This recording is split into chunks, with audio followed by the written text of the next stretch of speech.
Hello and welcome to Pickleball Therapy, the podcast dedicated to your pickleball improvement. Been hard at work here in Clearwater, getting some videos for the YouTubes. Hopefully those videos are helping you out. School of Hard Truth is something that we've launched recently. As I mentioned, I think last time, the School of Hard Truth is one of those things where we tell you things that maybe are not popular out there, but they are truths and they're hard to hear sometimes.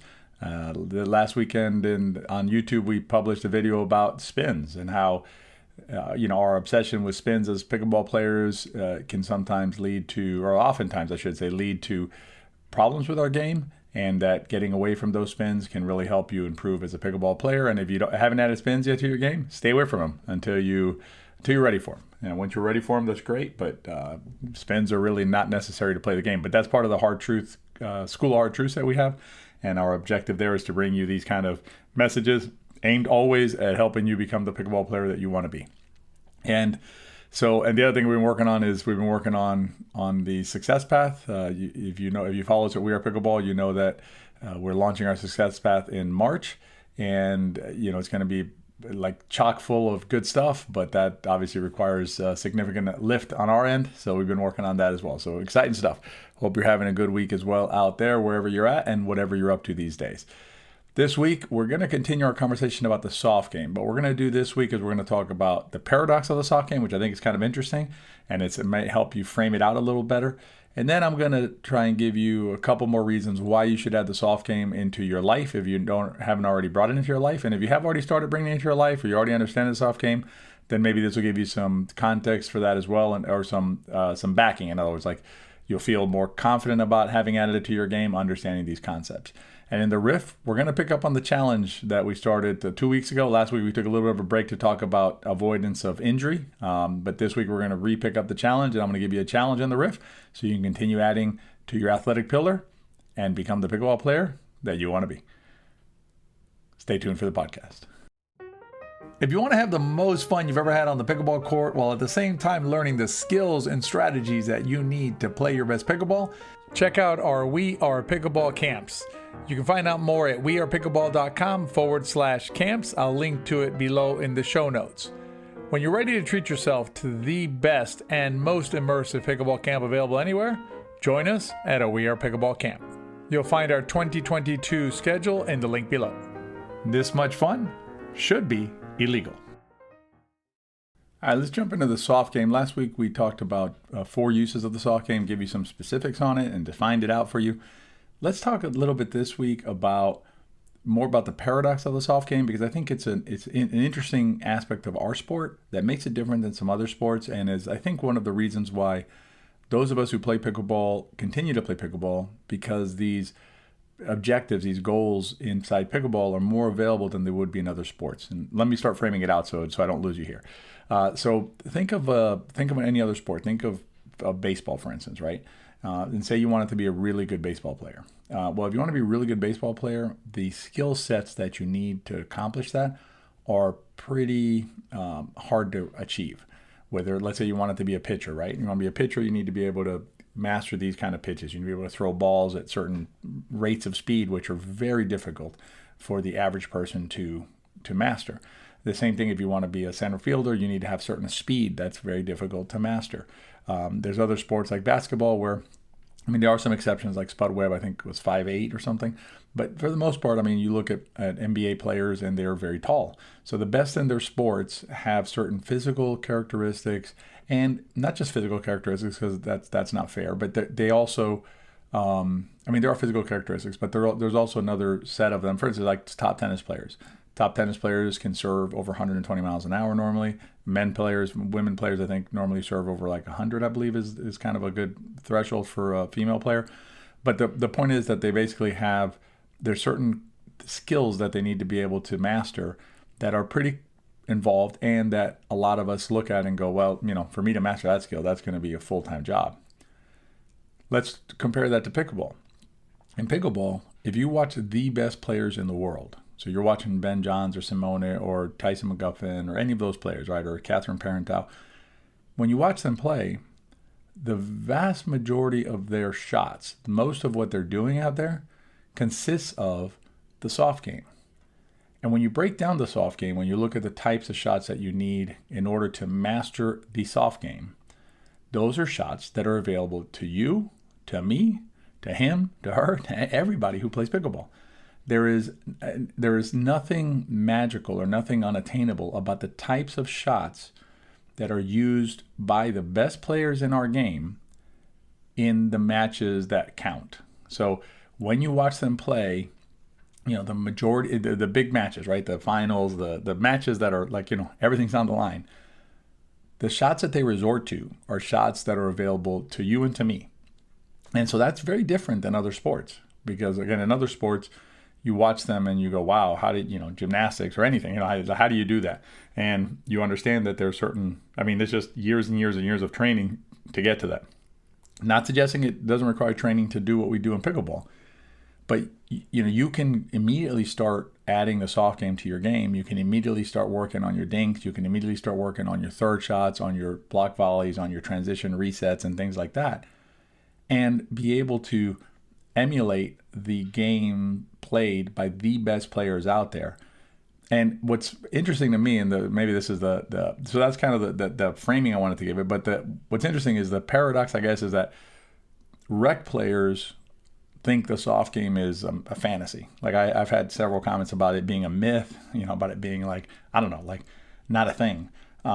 Those players, I'm not trying to be critical of those players, but I don't think that they've really spent the time that we have anyway, thinking about the game, studying the game, watching the top matches being played with a critical eye, where you're watching it, to see what strategy are those players employing when they're out there playing.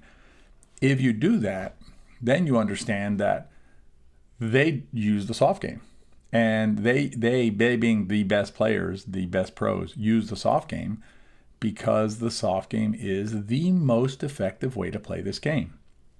If there was another way to play the game that was more effective than the soft game in a big picture, what do you think the pros or the best players and the pros would be doing? They would be using that approach. Remember, the best player, like, again, let's take Simone and Ben. They can hit the ball any way you want them to hit the ball. They can hit it hard, they can curve it, they can smash it, they can do anything they want to do. They Simone doesn't do it too much, but you know what I mean. They can do all these things. But they'll do it sometimes, right? But the vast majority of their shots are soft game shots.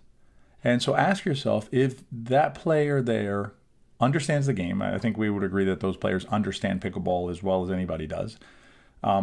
They want to win, right? There's money on the line if you want to look at it that way. But even without the money, they still want to win. They want to be the best. They're out there competing. They're battling. They're picking the most effective arrows from their quiver, if you will. They're basically pulling out the best thing they can think of to win in that situation. And what they go to again and again and again is the soft game. Yet, rec players will resist that, even though, and this is perhaps the paradox, even though they resist going to a strategy that is more easily available to them to improve their game than the strategy that they're currently trying to use. So that's what's odd, is that you have this battle between it's a self-defeating, right? Because you say to a player, the soft game is where you want to be. And the player says, no, that doesn't make any sense. I'm going to try and do this other thing. And so they're trying to do something that A, is harder to do, right? Drive balls, spin balls, that kind of stuff. It's just way harder. And B, it's unnecessary. And C, it's not the most effective approach. The most effective approach is the simpler approach, which is the soft game, right? And it's simpler in the sense of once you work on it some, the techniques are pretty simple. You just have to work on them, right? And that's something that we do at We Are Pickleball all the time is, we're working on simplifying the game for our members, for folks who work with us. And so, again, sometimes we're contrarians. We're viewed as contrarians. That's why the School of Hard Truths I mentioned earlier as well. We're basically suggesting to players things that the players are saying, oh, that looks too simple. That can't be it. That can't be the answer. And what we're telling you is, yes, that's the answer. And it's not just us telling you it's the answer. We're telling you, put on a pro match and watch the majority of their shots. Not the fancy ATP that everybody, no, watch the bulk of the shots. Watch the majority of the shots that they're hitting they involve the soft game. And if you want to see like a snippet of that or a summary of that, you can go to Into Pickle, our YouTube channel at Into Pickle. And there's a video that we did with breaking down a Simone Jardim, Lucy Kovalova against Lee Waters and Lee Waters match. It was a finals, big match. Everybody wanted to win. Everybody scratching and clawing to get that win. And what you'll see in that match is you'll see Simone and Lucy implement a masterful, I should say, soft game approach and win the match using a soft game approach. So that's the paradox of the soft game. What I'm going to do is I'm going to table the conversation about why you should add the soft game or additional reasons you should add soft game if this isn't enough. I'll talk about that in next week's podcast because we've already run a little bit long today. But I think, hopefully just understand that soft game is the most effective way to play the game, and it's available to you. So if you put those two factors together, why would you not want to add the soft game into your game? Next week, I'm going to give you a couple more reasons to add the soft game and how you're going to feel on the court with it. But that hopefully is enough for this week in terms of helping you understand the soft game paradox and consider adding the soft game to your game. And even if you add it to your game, improve on it, make it a bigger part of your game. All right, in the riff, we're going to talk about, I'm going to give you actually a challenge that I'm going to be doing next week as well. You're going to be doing it. I'm going to be doing it. We're going to be working together on the athletic pillar to get you where you want to be on the pickleball court. Stay tuned for the riff. Most pickleball players spend a lot of time thinking about and comparing pickleball paddles. But you know what's more important than a pickleball paddle? Your shoes. Are you wearing the right kind of shoes to play pickleball in? If you're not sure, consider trying out shoes that are designed and made specifically for pickleball. Tie roll shoes are the shoes that CJ and I both wear out on the pickleball court. Remove any doubt about whether the shoes you're wearing are right for pickleball.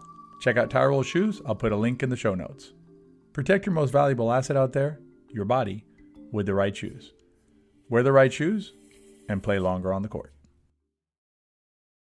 Last week, we skipped over the challenge. 2 weeks ago, we gave you a challenge to balance. It was a balance challenge. If you haven't seen that one, go back to episode, I'm going to say it was 71, where we did the challenge. It's in the title too, so you'll see it in there. But basically, there's a challenge about balancing. This week, we're going to switch a little bit to like full body and cardio. You're going to see in a second.